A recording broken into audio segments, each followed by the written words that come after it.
Good afternoon, everyone. Thank you for joining us today. My name is Eric Perreault. I am the Vice President for Research here at Northwestern University. And I'm thrilled to be here with three of our fantastic faculty members, Andy Papachristos, Jennifer Dunn, and Lee Miller. So my goal for today, or our goal collectively, is to teach you a little bit about Northwestern's research enterprise, both about some of the great work that we do, and also why Northwestern is a special place to do that work and why our faculty can do things here that they really couldn't do anywhere else in the world. Now, you may know a little bit about Northwestern's research. We're a large enterprise. We have over $1 billion in funding per year that come into our research programs to support work in the medical sciences, the social sciences, and the humanities. But what's really exciting to me is not the amount of work we do or the dollars we bring in, but it's really the impact of that work. Right now we have over 300,000 people who are part of our clinical trials. We have faculty who are developing the next generation of drugs or interventions that'll be part of tomorrow's clinical trials. We have people reducing violence in cities by working on gun control, which you'll hear about today. Folks developing new materials, and so on and so forth. And so it's that impact of the culture that we've created at Northwestern that I think makes this a really unique place and makes us all happy to wear purple. So let me start. I don't want to talk too much. I want these guys to do most of the talking. And let's just do a quick round of introductions. So we'll start over to my right. If you can just introduce yourself and let the audience know what you're working on today that gets you excited. Great. Hi, everybody. My name is Andy Papachristos. I'm a professor in sociology, and I have two sorts of Northwestern hats. I'm the director for the Institute for Policy Research, which I'm sure we'll talk about in a little bit. But I spend most of my days, including today, Friday, being the director of a center called Corners, the Center for Neighborhood Engaged Research and Science.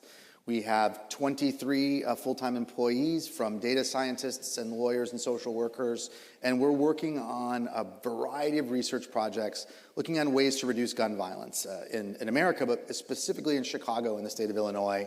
So we're running survey work, we're doing quasi-experiments, we're doing policy reviews.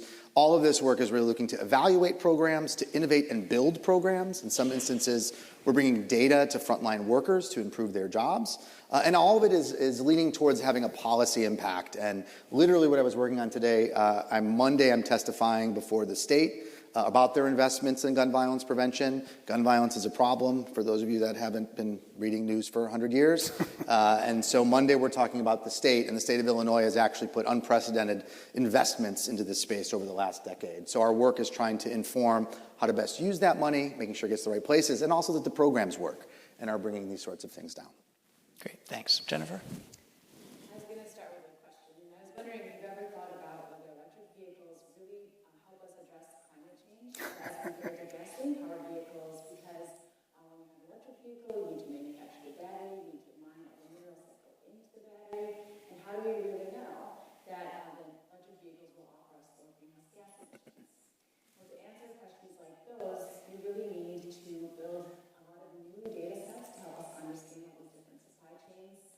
We need to build new engineering models and bring those data sets and models together to develop new frameworks to help us really understand these questions, because the technology is going to offer the benefits we want isn't always immediately obvious. So this is the type of work that I do in the Department of Chemical Engineering, and as the director of the Center for Engineering, Sustainability, and Resilience here at Northwestern. In my group, we look at a lot of different areas. We do address that EV question, and the answer is yes. In terms of greenhouse gas benefits, EVs do offer greenhouse gas reductions compared to comparable gasoline engine-powered vehicles. In my group right now, we're really interested in the full mineral supply chain and thinking about really that mining piece and the acquisition of minerals and the effect on water and water quality of the mineral supply chain. We also think about carbon capture and sequestration. Here in Illinois, we have some unique characteristics in our state. We have a lot of nuclear power, so it's really important because we can operate the equipment to remove carbon dioxide from the air and pump it underground with very low carbon penalty. And also here in Illinois, we have a really nice geologic formation called the Mount Simon Formation where we can store that CO2. So in my group, we're asking, is that feasible for Illinois? Is there a business case for it, for example? And what we really strive to do in our work is to be relevant to industry. So a company we've worked with uses our analysis of how to improve recyclability of polyurethanes in their work in designing products. We published a paper on the mineral supply chain and got a call from the State Department with some key questions about our work to help them further develop their thinking about reasonable partnerships with other countries to obtain minerals. So we really aim to be industry relevant, policy relevant, and we also work with many faculty here at Northwestern to help guide their research and development from a really early stage towards cost competitiveness and sustainability. Thanks. Lee? Excuse me, my name is Lee Miller. I have appointments downtown in the neuroscience department and in the physical medicine and rehabilitation department, and also up here in biomedical engineering. I'm a former president of the Society for the Neural Control of Movement, which is what I do in my research, what I've done for a number of decades, actually. What I'm working on right now is an outgrowth of some of the basic research that I have done over those years to develop what we call brain-computer interfaces. And what I mean by that is we literally develop methods to plug your brain directly into a computer. And when I say your brain, I don't really mean your brains, but the application is to a person with spinal cord injury who obviously cannot move and has lost the sensation from their limbs.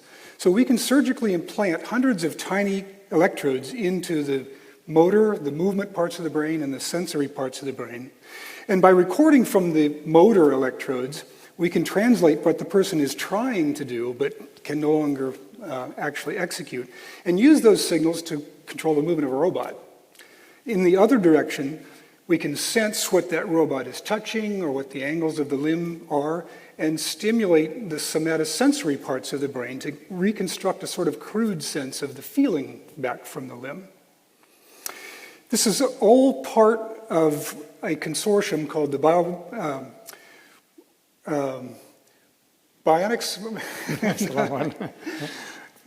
Now I've forgotten the acronym. In any case, it's a consortium of University of Pittsburgh, University of Chicago, and now Northwestern University. And it's a source of rather high-profile work. In 2016, the White House hosted a White House Frontiers Conference at University of Pittsburgh, and then President Obama visited the BCI lab there. And he did a fist bump with a robot that was being controlled by one of their participants. And after this was done, Obama explained what was going on, that this person was actually controlling the robot from their brain and could feel this sensation. So it made for very good TV. Great, thank you. So you all have, you do very different research, as you've heard a little bit about. You have primary appointments, which are in different schools at Northwestern. How can you all excel in this one institution? What is it about Northwestern that's special for the kind of work that you do? Jennifer, let's start with you. So at several universities, or I have friends, who are at other schools, and there's really a lot of focus on, going very deep in your discipline, and that's important. But I think it's also important to make your work more relevant by interfacing with people in other disciplines. And Northwestern really encourages that, and it's rewarded. When I got here, one of the first things that I was invited to was a series of lunches on the theme of sustainability, where I got to meet people from many different schools, including anthropology, and that led to a project working with a professor in anthropology on the social impacts of cobalt mining in the Congo. And so that was an opportunity that I would have never had, had I not been able to work with an anthropologist and to really understand I'm not a social scientist, right? I can't do that kind of work by myself. But I learned so much and have applied that work going forward in my study of mineral supply chains. I've also published with a political scientist and led projects with her. That's not something that a lot of my friends at other engineering schools are doing. Great. Lee? Well, I'll echo much of what Jennifer has just said.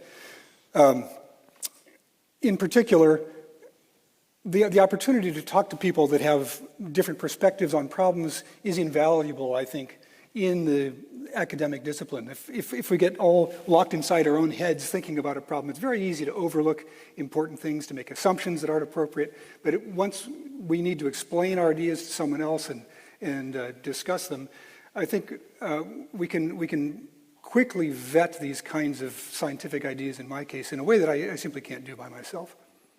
And the fact that Northwestern encourages this kind of collaboration as opposed to siloing people off, which happens in other institutions, I think is very critical. And I have to say, this happens before faculty even decide to come to Northwestern. So I know In fact, I'll blame Lee Miller. Back when I was a graduate student thinking about where I'd go next, he reached out to me about a potential collaboration because something I was doing, and it opened my eyes to Northwestern.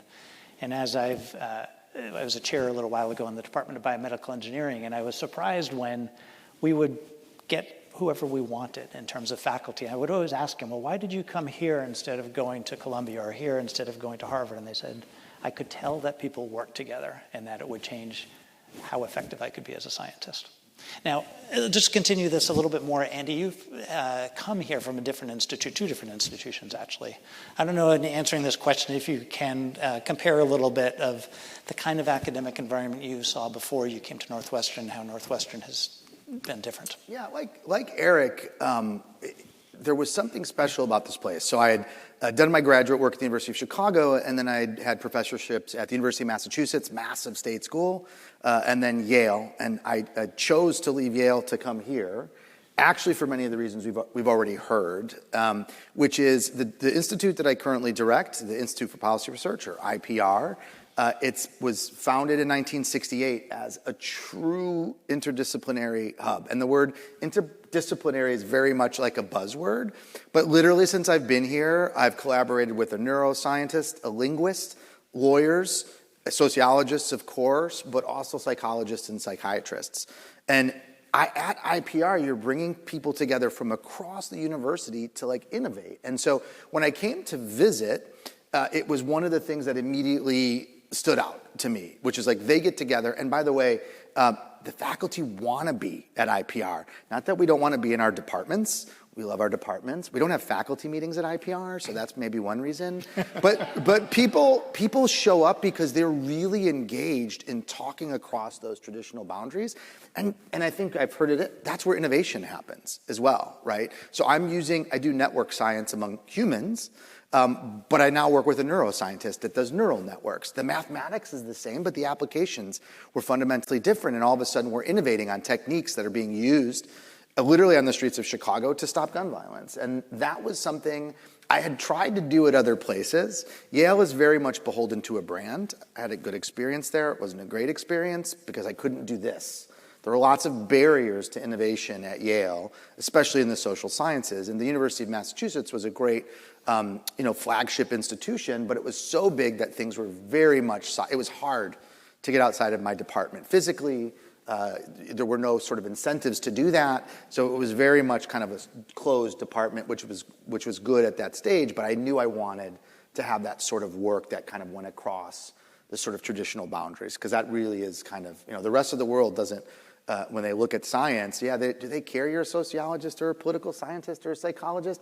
Not really. What they care is that the thing that you're doing can help with a problem. And that was really when I came here and started talking to folks, is what drew me. It's why we came, why I moved my family. And my kids are happy that we moved 8 years later, but when we moved them when they were transitioning to high school, they were less than thrilled. But yeah, it's good. It's been a great experience. So that's great. And I'm going to continue to ask questions, and we'll have a conversation up here a little longer. But I also want to encourage you to think about questions. We'll have 15 or so minutes at the end to take questions you have about anything that we're talking about up here today. So let's dig into this idea of collaborations a little bit more, because each of you have different kinds of collaborations. Lee, I want to start with you. I know you work with some of the hospitals downtown. You've already mentioned you have appointments across both campuses, the medical school and the engineering school. And you also mentioned the different universities you work with. So can you talk about, specific to your research, what's the importance of these collaborations on campus and off campus, and how have you leveraged them to advance the state of the art? It makes it possible. Yeah. I mean, there's really no better way to say it than that. I was going to make the case that I think biomedical engineering, and in particular neural engineering, is probably the most multidisciplinary academic pursuit I can think of. I will work with materials engineers, with electrical engineers, with device developers, people who do control systems and musculoskeletal systems like Eric here, neurosurgeons, physical medicine, rehab doctors. The list is not quite endless, but it's very long. What I try to achieve is to learn at least enough of the language of those other disciplines that I can have meaningful conversations, but there's no chance that I can accomplish the sort of expertise that larger group of people has. And it really is the only way the kind of research that I'm doing is possible. And those connections within Northwestern would not be possible if it were not for the close connections between the McCormick School of Engineering and the Feinberg School of Medicine. And it certainly doesn't help to be allied as well with the Shirley Ryan Ability Lab, formerly the Rehabilitation Institute, and between the two of them, it's the highest ranked rehab hospital in the nation, 35 years running. So it's a tremendous asset to add to this collaborative enterprise. And I should just say, sort of what goes around comes around. I mentioned the BCIs that we're developing for people with spinal cord injury. One of the participants currently at the University of Chicago was injured 40 years ago in an automobile accident and became quadriplegic. He was initially treated at the Rehabilitation Institute of Chicago. So lots of critical connections. Yeah, that's great. I would say certainly neural engineering is a complex discipline, but I think we've got three pretty complex disciplines. But I think it kind of comes down to the fact that when you're working on some of these important societal problems, the solution is far beyond any one person or one lab, or often even one university. It also makes it fun just to associate with all these different people and disciplines. That's right. I think I'd certainly count myself as a perpetual student as well as the head of a laboratory. Andy, you lead one of our university research institutes and centers. You already mentioned the Institute for Policy Research. Can you talk a little bit more about the collaborations within the Institute for Policy Research, and what do the university research institutes and centers mean both for your work and for Northwestern? So these URICs, as these university research institutes that Eric's mentioned, that's the shorthand in case I say it. So they are sort of in some ways the tendons or glue. I'm not metaphor I want to kind of go for, but they are the centers of gravity. Ligaments here. Ligaments that are that's why collaboration in real life happening here. But so they're actually the things that are pulling the other faculty together. So as a faculty member, there are some resources that no matter what prestige or ranking you have, one of them is time, and the other are actually our students.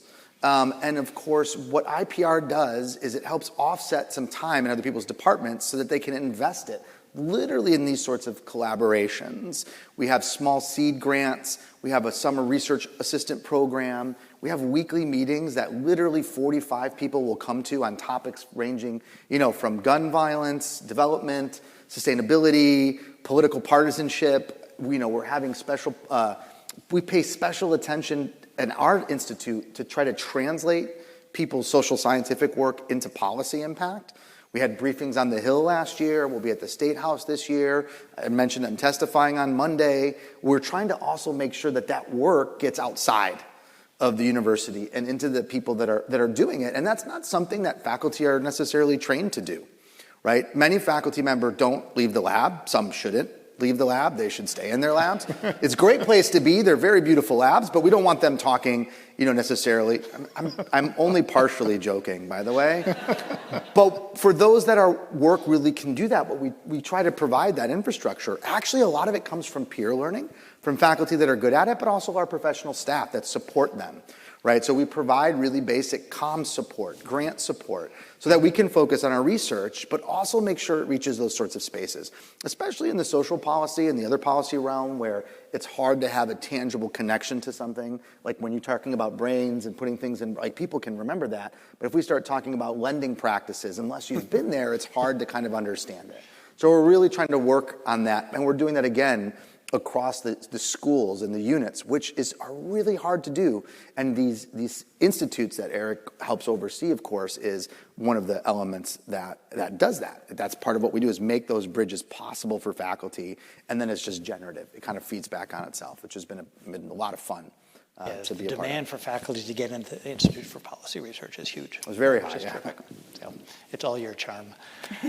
Jennifer, you have some kind of collaborations that are different than we've spoken about so far. Both you've come from and still continue to work closely with our national laboratories, particularly Argonne National Laboratory, and you have a lot of international collaborations. Can you talk about both how they benefit your research, but what is it that attracts, national and international resources to Northwestern? So with working with the National Laboratory, the national labs pair very nicely with universities because there's sort of two different sort of value propositions for each, right? The university tends to be on the more, often but not always, on the more basic science side, and we are training students.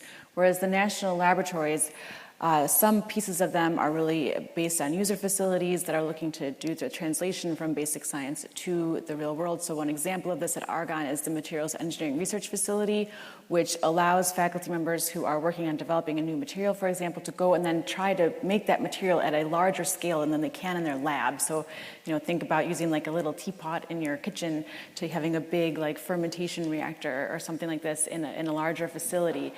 So we've been working with that facility to manufacture these beads that can absorb PFAS from drinking water. And then because we're able to make a lot of these beads, like if we tried to make that quantity here, it would take a while.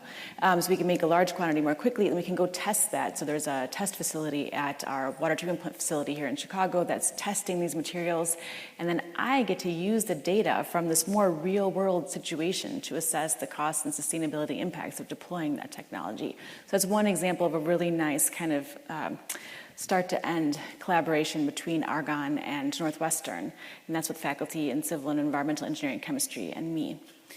And then on the international front, it's so important in the sustainability realm to really think about how different solutions will work globally, because one country can't achieve these aims by themselves, and also if the market for a certain technology is global, just the economics work better, right? We have a better chance at success.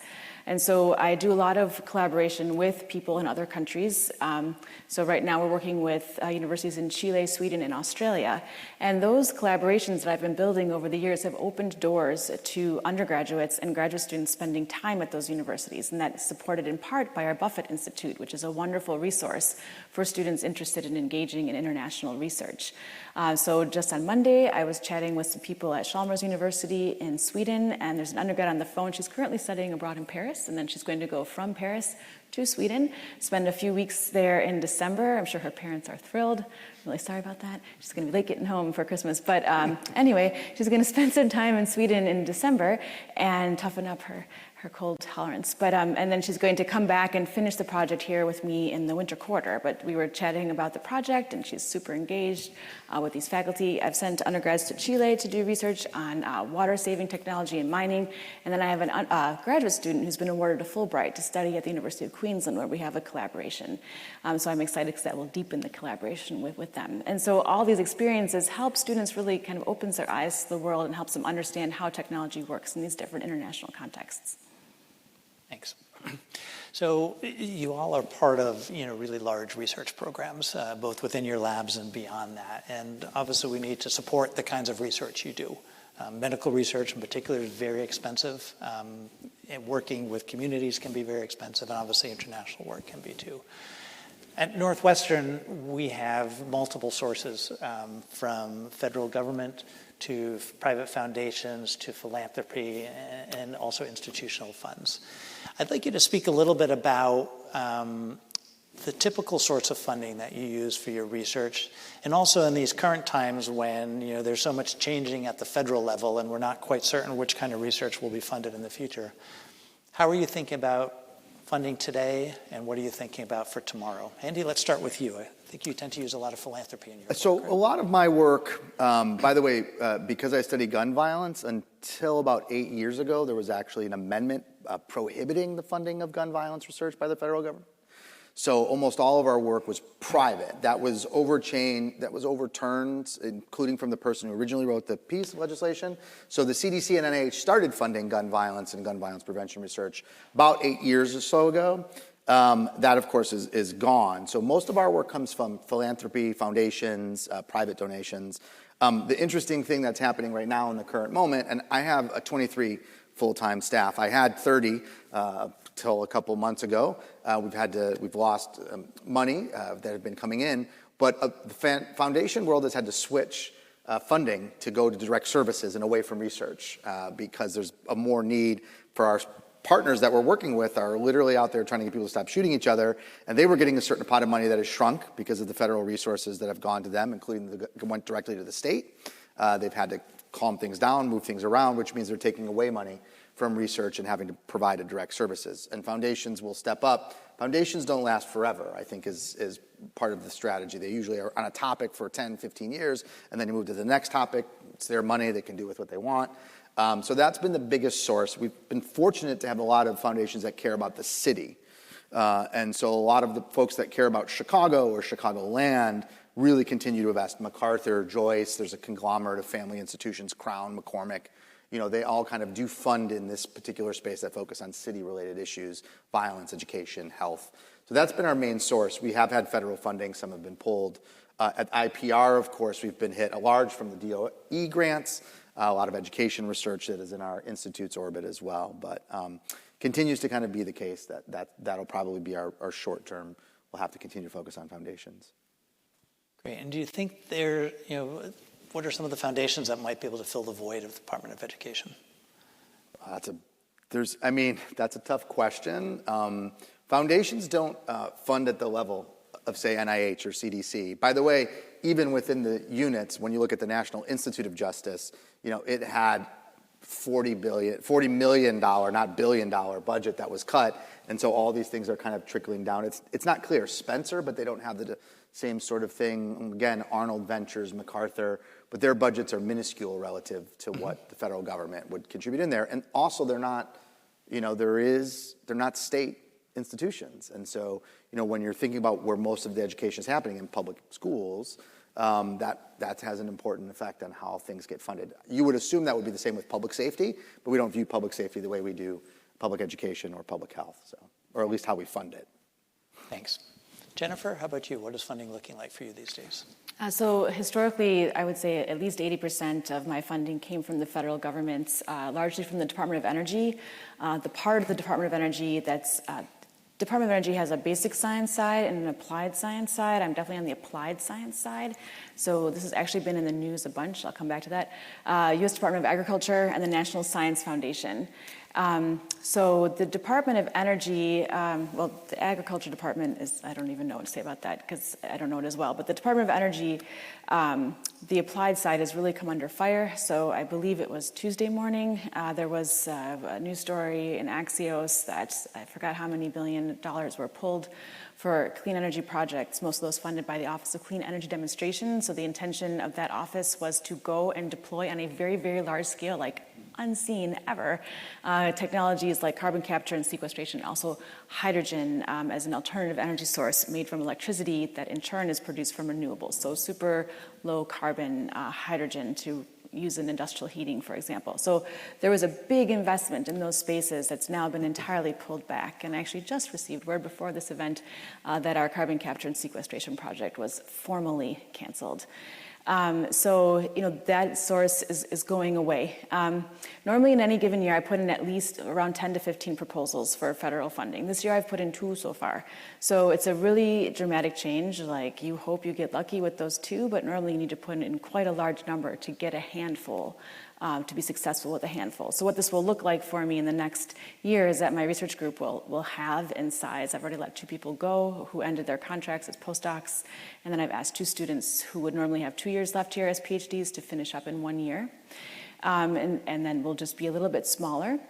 I will pursue, as Eric mentioned, we're kind of still waiting on the final word, what the priorities of the science agencies will be under this administration. We know AI will probably be one of them, and minerals, which, as you know, I work in that space, so fingers crossed, we can keep going there. But we just need to be flexible and adapt to what the federal government does put as priorities. The competition will be fiercer with smaller budgets, but we're at a great place to compete, and I want to compete for money. And then, we are, in conversation with many industrial partners who I think many of them really want to support our work. They are also facing some headwinds. And so all around, it's a very challenging time, requires, I think, the innovation and creativity that Andy referred to earlier. Yeah, the thought of adaptation is really important. It's something we always do as scientists. Because we all have, I've always said to my students, I have more examples of my experiments that have failed than have succeeded, but you learn from those failures. And similarly, it's a tough time, but it's really inspiring to see how you and the rest of our community is adapting and looking for new ways to keep things going. Good. Lee, how about what your funding is a little different, I think, than It's everyone a, else. it's a little different. One would think philanthropy might be significant by virtue of grateful patients and so forth. And some of my colleagues have had that sort of funding. I have not. The huge lion's share of mine funding has come from the federal government, and within that, 90% of it is NIH. So the uncertainty here is significant. One of the things that has changed in the last 5 years or so is there are a number of startup companies that are getting into this area of either non-invasive neural interfaces or invasive neural interfaces. Elon Musk's Neuralink is probably known to most of you. This is the most popularly known invasive neural interface company that has started up. And in fact, there's an ongoing clinical trial with the Shirley Ryan Hospital to develop metrics that would be appropriate within this space of BCIs. Shirley Ryan and also University of Chicago colleagues within the Cortical Research Bionics group are in discussions with several other of these companies. So there are those kinds of possibilities for pairing with industry that we will certainly try to exploit. Yeah, that's great. So, we've talked a lot about your research and the impact in our community here, but we've mostly talked about impact outside of Northwestern. I want to talk a little bit about the important role that research plays in our education mission. Can you each speak a little bit to the kinds of students that you involve in your research, what you look for in a good student, what you try to teach them, and how does that impact them when they leave? Lee, let's start with you.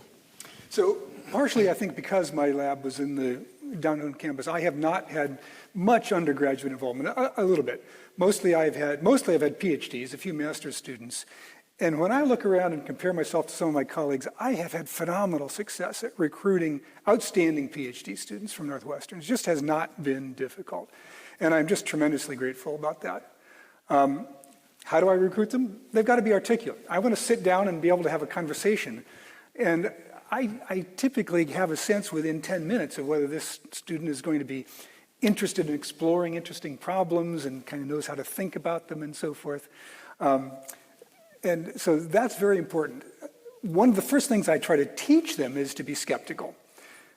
After decades of doing this stuff, I have a large history of things that I've seen. I know what works. I have some sense. I know a lot of what doesn't work as well. Many students come in so enthusiastic, they come with some results, and this is great, this is wonderful. And I said, but did you think about this possible explanation? Oh, I didn't.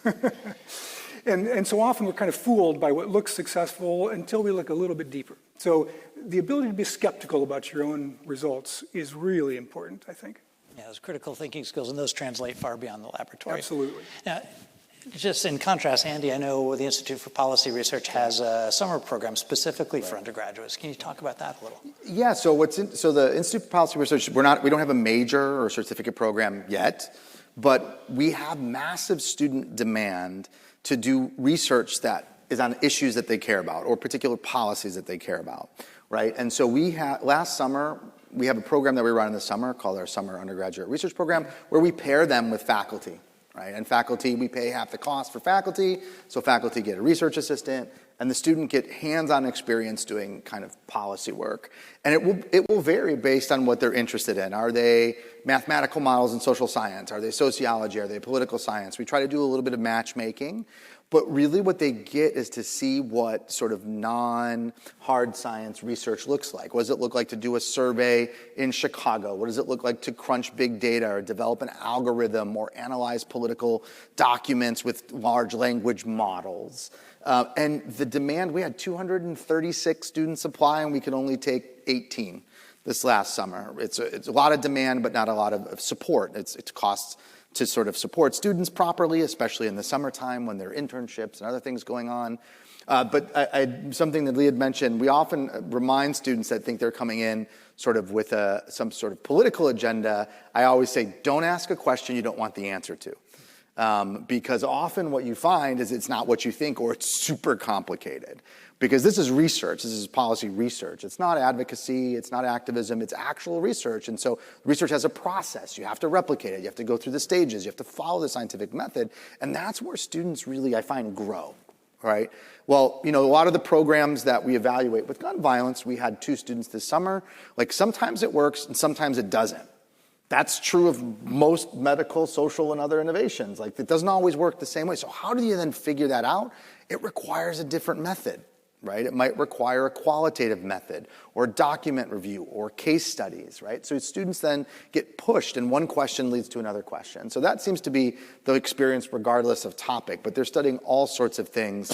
And really it's a mentorship kind of one-on-one or one person joining a lab that makes the difference. And for many, it's the first time they've seen this done with a social or kind of political or educational issue. Thanks. So I'm curious, you are all Northwestern alums. How many, please raise your hand if you participated in research when you were on our campus as an undergraduate. So looks like maybe 20% or so. So now about half of our undergraduates participate in research in one form or another during their 4 years here. They may not all get into the IPR summer program, but Northwestern there are has other great ones too. There are many other great ones, that's right. Northwestern has a really tremendous support for undergraduate research. And of that, roughly 4,000 of our 8,000 undergraduate students who participate, a small fraction go on to graduate school and do research, but what they learn are skills that are really helpful, again, regardless of their career. It's the critical thinking, like we talked about, how do you interpret data? How do you, deal with an answer that's not what you expected, going in with an unbiased view. So that's good. Jennifer, can you talk? Go ahead. No, I was just going to enlarge slightly on that. In addition to asking new students to be skeptical, I also point out to them, these are all the cream of the crop students. They've done spectacularly in undergraduate before they entered graduate school. But they were answering other people's questions. Right. And so as a graduate student, you need to learn to ask your own questions. And that's maybe as difficult as anything for them to adjust That's to. a really tough switch for many. Yeah, some of the 4.0 student, best students in the classroom have a hard time making that switch. And that's, I think where great mentorship becomes really important. Jennifer, can you talk a little bit about your student interactions? Yeah, so in my group, we have undergraduates, master's students, and PhD students. When PhD students are interested in working with me, our department actually has a formal rotation program, so they spend 4 weeks in 2 different research groups over the course of the fall quarter to kind of assess matches on both sides. So when people do rotations in my group, I'm also really looking for those critical thinking skills and not just accepting something that's been handed to them when they read a paper or whatnot. So I'm really wanting people to ask questions and question methods and data sources. I really, we're not an experimental laboratory, so I need to have people who are okay if they're not going to get their hands dirty, which some people really want to work in a lab, and that's great. We're just not that group. And then people need to be okay with reading. So even though you can use AI to summarize things and whatnot, you still need to be willing to read and get into the details. And something I really work on with students is their writing, because, it's true in any field, but in our field, you really need to be able to explain your results in a way that can impact whether it's a technology developer or a policymaker, or sometimes even if we write a little bit more of a perspectives piece, a little bit of public opinion.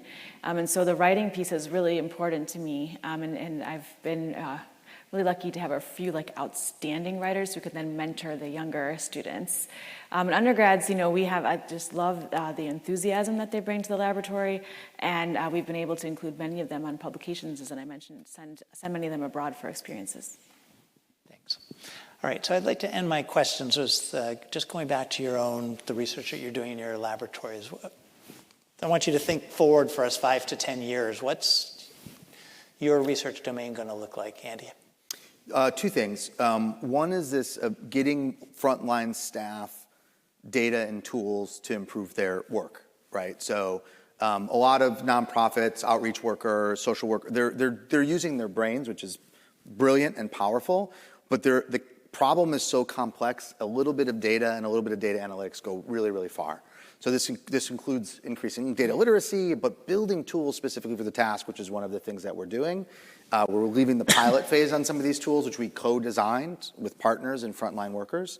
So part of that is making sure that people normalize using data as part of the process of the work. And this is, we do this in most other professions, but this is a space where police have computers and nobody else does. So how do we kind of change that?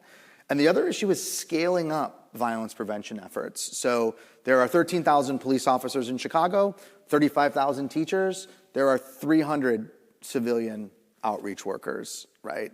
full-time, we're doing much of the same work, they're trained, they're professionals. There's only 300.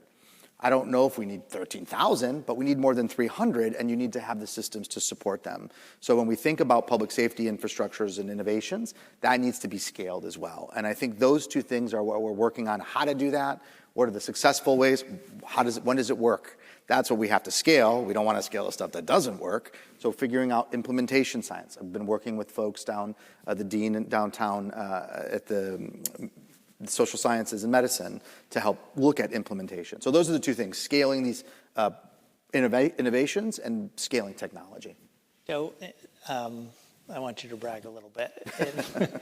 So I know, gun violence has dropped precipitously in the city of Chicago, and I know you're part of a larger group that's working on this, but if you're able to, scale data and scale people over the next 5 years, how much further can it go?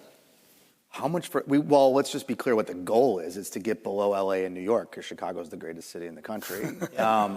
So we are set to have the lowest levels of gun violence in Chicago since 1965 right now. Wow, please, that is an really amazing take. And I will just to comment on this, two big changes have happened. Policing has changed, and actually has changed for the better in the following sense. They stopped making arrests that didn't do anything, and they focused on things, and arrests went down, right? So they stopped the failure to comply, public urination, and really started focusing on arson, motor vehicle thefts, things. So that has an effect, which is you're focusing on the things that most communities want to do. And the same time that happened, this public infrastructure I'm talking about over the last years has flourished. And when they're doing things right, and we know this from violence prevention and policing work, when you focus on very particular places, very particular people, and you communicate it and follow the Constitution, you can experience large declines. And I think we've seen this happen in Chicago even before COVID, but actually, especially during and after COVID. So I think disentangling credit, which will happen on January 1st, I'm sure, is going to be complicated, but I think the confluence of these things at the same time had a powerful movement on our communities. And the communities that are benefiting are the ones that have been left behind in all other sorts of contexts, again, for 200 years. In education and health are the same communities that had high COVID rates, low birth weights. Now they're experiencing important gains in life expectancy, essentially. Thanks. Jennifer, how about your field? What's going to happen over the next 5 to 10 years that's getting you excited? Well, I think, the elephant in the room is how AI is changing technology and how those changes will influence how we consume energy and how we make things in manufacturing and how we use them in our daily lives. And so all of the models that exist that kind of project energy consumption in different sectors and project how we will use fuels, none of that accounts for AI. So we do modeling. I'm just going to geek out for a second. Like, there's so much exciting things you could do with these models to kind of try and project. And then I also was talking with the medical social sciences faculty earlier this week, and they're talking about AI at the bedside for tech. And I was thinking to myself, and then they asked me, well, what are the environmental effects of using AI? So I was talking about energy and water, and I said, but none of that accounts for when things get better for patients, and patients need maybe less surgery, less medical procedures, less medicine. That has ripple effects, and that's just a wide open research space we don't understand. Aside, we are thinking very hard about how we will provide energy for these data centers without raising costs for consumers and things like that, but we aren't really thinking and trying to model out what are how can we steer this for the best positive benefit for society. That's what I really want to work on. And you've already been, every meeting I've been to over the last, really in the 2 years that I've been in this role that talks about energy and sustainability is really trying to move into thinking holistically, as you've been doing for such a long time. And I think that the AI technologies and the ability to really look at data from different areas will open up possibilities that we haven't had before. That's great. Lee? So I've been talking about sort of a high-tech kind of application to persons with spinal cord injury that involves a significant neurosurgery. There's a similar procedure, deep brain stimulation for Parkinson's disease, which has now been implemented in something like 300,000 people worldwide, provides significant relief of symptoms in most cases. But these are people who can move, and now they move better. So I'm hoping that in the next 5 or 10 years, we can find a similar sort of revolution in the kinds of technology that we're developing. There are applications well beyond spinal cord injury. Stroke is a much larger patient population that we hope this kind of technology might address. We've heard about AI now twice, and large language models specifically. One other brain-computer interface is for communication. And just within the last couple of years, there have been really impressive demonstrations that combine the neural interface like I've been talking about for movement with an algorithm that understands the English or the Chinese language and produces really very impressive communication speed for persons who otherwise, for example, with ALS, who have no means to communicate any further. So hopefully those are some of the things we'll see in the next decade. I want to thank you again for your time.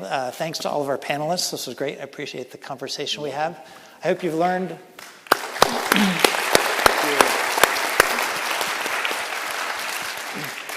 I hope you've had a chance to learn something new, maybe something surprising, and something to continue to make you proud of Northwestern. Please share some of these stories because we are proud of what we do, and I think it's having a big impact. And I think we'll all be outside for a little while if you have any further questions. Thank you.